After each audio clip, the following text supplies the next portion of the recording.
How's it going, ladies and gentlemen? Voodoo Vince here, and we're in World of Warships, and I was looking at some footage and stuff that came out and about the Krasny Krym, or Krispy Kreme, or whatever the hell you want to call it. And this is a Tier 5 Svetlana. Essentially what happened was, from the little bit of information I've seen on ships, was that it was laid down before or during World War One, but didn't get complete because you had the revolution in 1917, and essentially nothing ever happened to it until afterwards because, you know, you couldn't could get stuff done while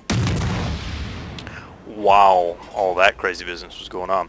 So I'd seen a little bit on it because I like the Svetlana. I'm sure that there's a number of people who do, and so I thought, well, this ought to be badass. I'll get a Tier 5 Svetlana. And so I watched some footage from a guy, and he was just dogging it, just like, oh, this thing's horrible, and that's awful, and blah, blah, blah, blah, blah. I thought, okay, well, you know, I was looking at it, just kind of see what can we expect from it. And it is not a wonderful boat. I won't lie to you and tell you a story and say, oh yeah, it's just the greatest ship ever. It's not. It is a, you know, World War One design. They got some updates, and it is not an open water fighter. It's for working at close range or in support of other vessels. So what I'd like to do is I'd like to show you what this boat can actually do. Now there's a couple problems with it. Number one, it's very fast, 30 knots top speed. Now I've got a flag on here that gives me, I think, 5 knots. So you're looking at 27 to 30 knots, just depending on how you get this rascal set up. She's got her armor. The Svetlana is fairly well armored, but you know, at these at this tier, it's still not enough to really save you from a lot of the larger boats AP. The HE, I mean, she, from what I've seen so far, is pretty robust, as you would expect, just like the Svetlana herself. The boat itself is pretty good, but you have to be on your game. You can't dick around. This boat is not forgiving at all. If you fuck up and drive in front of a bunch of hostiles, especially Tier 6, they will fucking eat your ass alive. As you've seen already, I've taken some pretty good hits.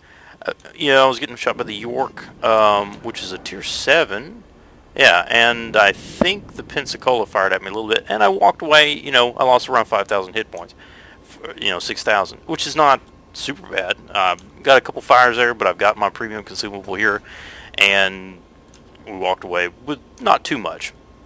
This is a hit and run boat. This is get in close, use cover. It's not an open water fighter. Obviously, you can see here, we are in some open water, but nobody's really looking at us right now. So what I'm doing is I'm moving over here to support this DD because I'd like to kill this other destroyer. It does a very good job at dusting destroyers. It does excellent work with that.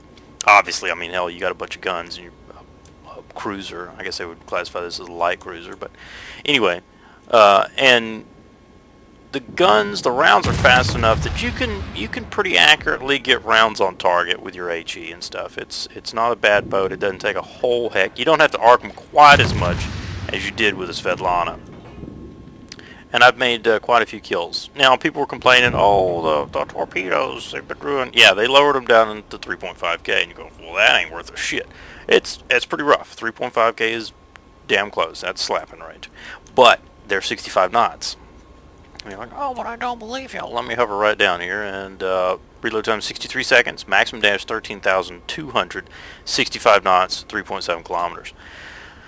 What you did lose is the aft set of torpedo tubes. So you only have your midships torpedo tubes in the center, and you only get 3 tubes. And they can only fire off to one side, so you get 3 torps off either side. But your arc is phenomenal, so you can fire from almost the 1 o'clock position to almost the 6 o'clock position. We're talking 1 o'clock to 5:30, which is pretty damn nice. I mean, so you can effectively engage from almost any point of the compass, and it takes almost no effort to get the other torpedo tube on target if you're firing off the nose or the tail directly. Again, this is not a brawler. You don't get into an engagement with some big boat that's bigger than you. And if you do decide to do that, then what you're doing is a race against time. You better hope that you get some support.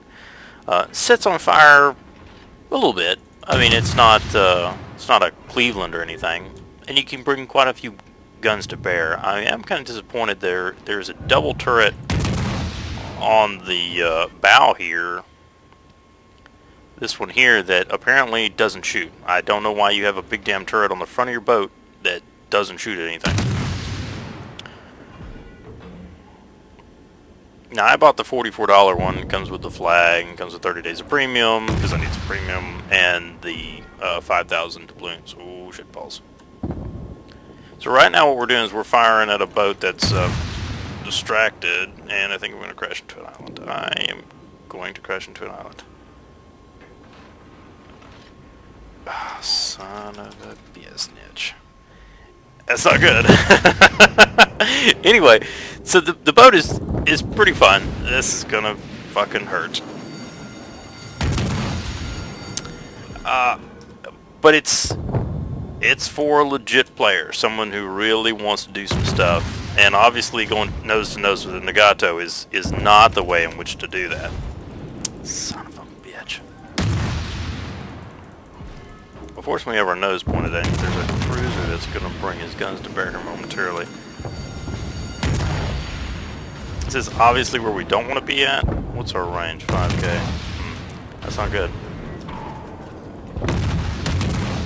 Let's see if someone fucks up and gets close here. We're going to launch a set of torps here. But obviously that is a demonstration of what not to do. Obviously you can't go against the Tier 7 battleship and York. But the boat took quite a bit of damage before it went down. I mean, that was a pretty serious beating for a boat that's only got 25,000 hit points. My emphasis is that every vessel has a way in which it needs to be played. This boat is it worth the money? $15? I don't know, $12 to $15. I mean, when you think about it, you can get the Ishizuchi, which is the Tier 4 premium Japanese battleships, for like $12. I don't know. It kind of depends. I think it's a pretty solid boat. It is not the Svetlana, though. Primarily because of the fact that you're having to fight Tier 7s. You know, with the Svetlana, you could fight Tier 6s occasionally, and sometimes you're top dog and you get into a fight. And the boats that are at Tier 6 are super deadly. But there's Colorado and Nagato. Obviously, both those vessels could, if they hit you pretty hard, they will. You know, you'll have a bad day there. But for the most part, the vessel is solid. But what you want to do is you want to bait somebody with your range, your gun range, which is 13.1, 13.7, I believe.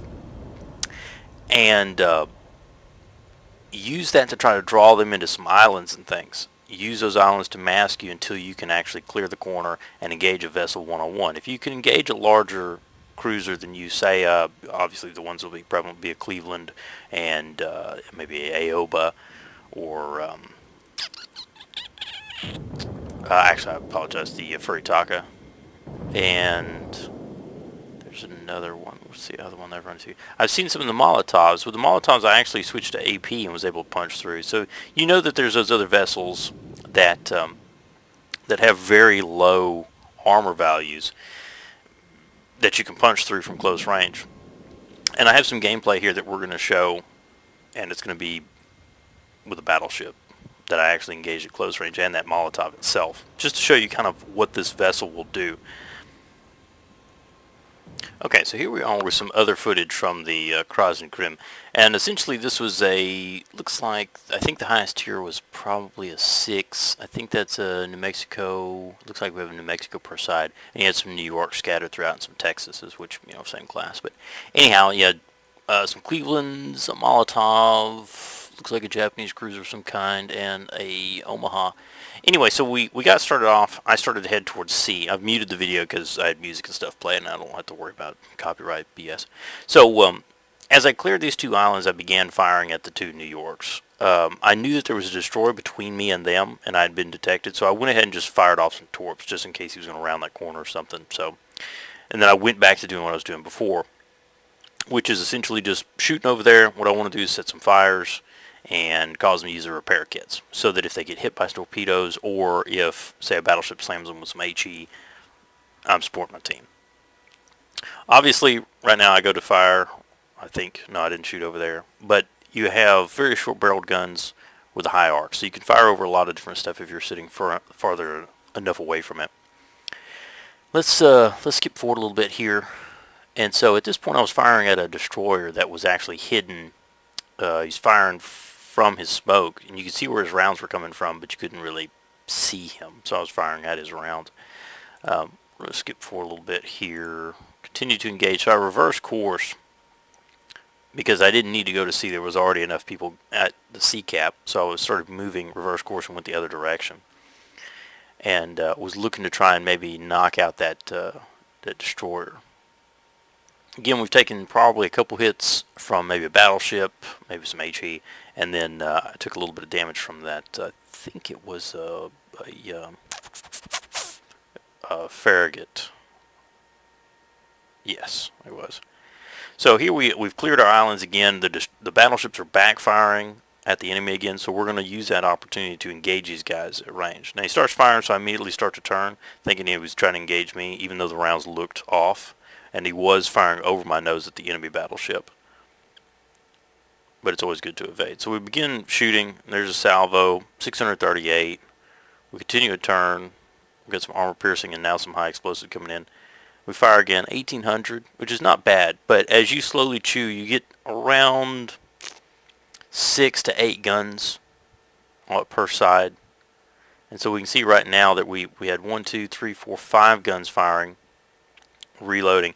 As we turn, we can see we had gun 15, 13, 11, 9 that were in position, and then your forward 3 guns on the forward section just didn't have enough angle to fire. So as I come around, you'll actually see, if I turn enough here, which I should here shortly, that will actually bring a few more of those guns. So we brought another gun, 1, 2, 3, 4, no, still got 5. Should have another gun bring to bear. I don't think I get it turned in. Anyhow, but you can get a number of rounds on target. So there's another 627, but really we're looking for fires. A slow whittling down. This is not obviously a battleship where we're looking for big, decisive hits. This is just a simple cruiser with a standard armament. Again, I'm kind of disappointed about those twin mount guns that don't seem to do a damn thing. So I don't understand why you have those guns modeled in, but they don't actually fire at anything. Because essentially you have the same layout as the Svetlana. But now you've got these extra turrets in here and you've lost your torpedo tubes, but you get no extra guns from that, which is kind of stupid in my opinion. But I'm not a dev. So what we do is we now use this island here to shield ourselves from these battleships we're moving through here. They actually fragged one of them here that was moving that direction. And the other one is moving across here to engage these 2 battleships. So what we're doing is we know we've got some hostiles over here in this area, but we're going to clear this corner. And obviously what you want to do is make yourself as small a target as possible. So we're going to actually turn our nose as we clear this island and engage him from the side again, where we have good broadsides, and we're going to continue to hit him and burn him until we can work him down. Of course, we're still at 9.4, which is well within range, but well outside of our torpedo range. So as we continue to engage this guy, he starts taking hits from the battleships. One of them has guns on him. I think both this one and Mr. Pinky down here can both engage him. And between my fires and sustained shooting, I end up getting the kill on him. And we've kept ourselves pretty much in one piece. So what we do is we know we have no hostiles now in this area. They've got some up here in the upper right hand corner of the map, and I've got 3 guys over here, 2 cruisers and a battleship. So what I want to do is I'm going to go ahead and press through here and cap this point just in case madness happens and they kill a bunch of dudes over on the eastern side of the map. And I tried to cheese some rounds over at the Cleveland, which were out of range. So my next deal was, obviously the Cleveland can outrange me and outgun me. The Texas can definitely do both, and the Molotov can definitely do both. So what I wanted to do is move outside of my surface detectability range, which is indicated by the dash circle, which is just about the same as your maximum firing arc, which is 13.5, and your spot distance is 13.3. So what I want to do is cap this point first, and then again what I'm going to do is move myself into a position to put these islands between me and the targets I want to fire at. So I go ahead, and now that I've captured the point, I want to shoot for this gap here, because I want to try and move in behind them if they're going to continue to move south. Well, actually, they don't have any hostiles down south of them anymore, so probably what they're going to do is move north, is what I figured, and they ended up doing that. So you can see the battleship is starting a turn, and he's been lit again, and he's at full health right now, 49,100. Well, that's a pretty tough nut to crack anyway for a Mitsuki and for just a Tier 5 light cruiser. So the Cleveland shows back up, so I start putting rounds down range. The Molotov, if you don't know, has some seriously large guns for a Tier 6 boat, but it's made of paper. So we start putting some more rounds at the Cleveland. What we'd like to do is set them on fire and just generally harass them until we can close the distance between these islands. And obviously what we want to do is negate their long-range shooting ability. We've taken some hits there, but we didn't have a fire started. This commander has just a few skills, I think 4 or 5, just the basic stuff. And when you're spotted, some torpedo servicing, basic stuff. Not a super crazy captain. And I've got a bunch of regular flags, but nothing extraordinary. So what we're wanting to do is, again, close this distance. As we begin to close here, the Mitsuki had fired some torps and actually ends up getting a hit and killing the Cleveland here if he hadn't already. He has not yet. But he ends up getting a hit, and a torpedo hit, and killing the Cleveland at some point, I think here pretty quickly. And that helps quite a bit, and it knocks you down to a slow rate of fire BB and this big nasty bastard here, this Molotov. So as soon as he clears, I decide, because I know he has thin armor, to start shooting AP at him. Those rounds were high, so I want to start shooting for the water line. Yeah, that Cleveland's down south. So we get a Citadel on him, but because it's a little bitty gun, maybe 5-inch, it only does around 5,000 damage, which is a heck of a lot more than we've been doing with our standard HE. But the problem is if I continue to engage him to the north of me, I'm going to end up presenting a broadside for the Texas at less than 4 kilometers, and you're gone. If you take a broadside from the Texas at that range, his dispersion is near nothing. So now what we want to do is keep our nose towards the greater threat, which is the battleship, and continue to engage the Molotov here. So we continue to put rounds on him, and as we're engaging him, the DD is actually moving himself into position to engage this guy. At this point, I pretty much thought that I was going to be dead, but he turned away suddenly because he saw the destroyer, which left me just the Texas to fight with. So I went ahead and launched a spread of torps. We're at 1.9. We're well within range. Those torps are super fast, and he's a slow battleship. So what I did now is firing from third person to try and keep rounds on target and get my nose pointed at him. He's trying to turn, maybe to bring his other guns to bear, or really just avoid those torpedoes. And now he begins to take hits from other vessels. Still at 30,000 hit points. We're slamming him with steady rate of fire. Firing HE now. We took another hit up front from his aft guns, and we've just absolutely slammed him. He's gone from 30,000 to 1,700 hit points, and we're just creeping right up his tailpipe and just slamming him with fire. And he just simply cannot take that sustained fire at that close range. Now, obviously, that's what you would like to happen. It's not going to happen every single time, but when people instantly just dog a boat and just say, "Oh, it's a piece of shit, and it can't do anything, and it's not worth a damn," you have to step back and go, okay, what is this boat? What was it expected to do when it was developed? Well, she's not a big open warfare vessel, and it's just not designed to do that kind of stuff. So what you do is you hunker against these islands, hide with other battleships, fight at your long range, and if you get into trouble, you turn your ass around and you haul ass away from it 30 knots. Unless you're running from like a Fuso or a Congo or something that's got a fast rate of speed, you should be able to get outside of range. But use the boat to its strengths. Use those islands to cover yourself, and then once you've mastered yourself enough against those islands, then engage from extreme close range. And use your AP as necessary. Now, back to the deal, is it worth the $44 for that one or the $15 for just the standard boat? If you're a collector, I would just buy the $15 one and call it a day. If you enjoy what the Svetlana is and you want to take it to the next step, which is to actually take that tier 4 boat, give it a little bit better stats in some regards, and see how good you really are, buy the Krasny Krym and see what you can do with it.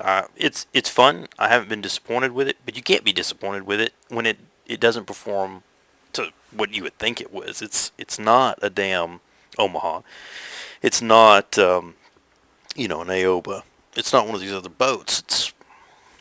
It's just a Russian light cruiser, and it does a very good job at what it is. It puts a lot of fire out. It has torps at close range. It's superb at killing destroyers. It absolutely creams those things. And any cruisers at Tier 4, it will slam those guys too. And if you're one-on-one with another cruiser, as long as it's maybe not a German, Königsberg, or something like that, that doesn't have just a serious punch, you should be able to out-DPS them. You know, but those are some things to think about. So I thought I'd put that out there as kind of a think about this instead of all the negativity that comes out there. Think about how the boat actually operates. Is it worth the $44? Well, that's completely up to you. What do you want out of this game? Personally, I think $44 was fair. It's 5,000 doubloons. You got all the equipment you can go ahead and mount. You got a bunch of flags, and you got 30 days of premium along with the boat. And I like the boat. I think it's solid. Is it something that, is it my Imperator Nikolai? Well, hell no, it's not. But if you like the Svetlana and you want an actual challenge, get the Krasny Krym. It's a bad boat if you use it properly. There are some times where you just get dusted right out of the gate. Make a mistake, it's a little fast, you engage too quickly. But a lot of times you're able to get up there, and like you saw in that last game, just turn about and get out without losing too much health, as long as you don't present a broadside. It's a very thin boat, and it does have some armor on it, even though it's an older vessel. It's got a bit of armor. As long as you can keep those fires down, use those skills that would help you out there, you should be able to make some pretty good credits. It does a good job overall. But that's my 2 cents. Like, comment, subscribe, all the same business. I know I hadn't been posting quite a bit, but I thought this was something I would like to put together, and comment. Tell me what you think of this boat, or if you'd like to see some more stuff out of this. All right. Well, y'all have a good one.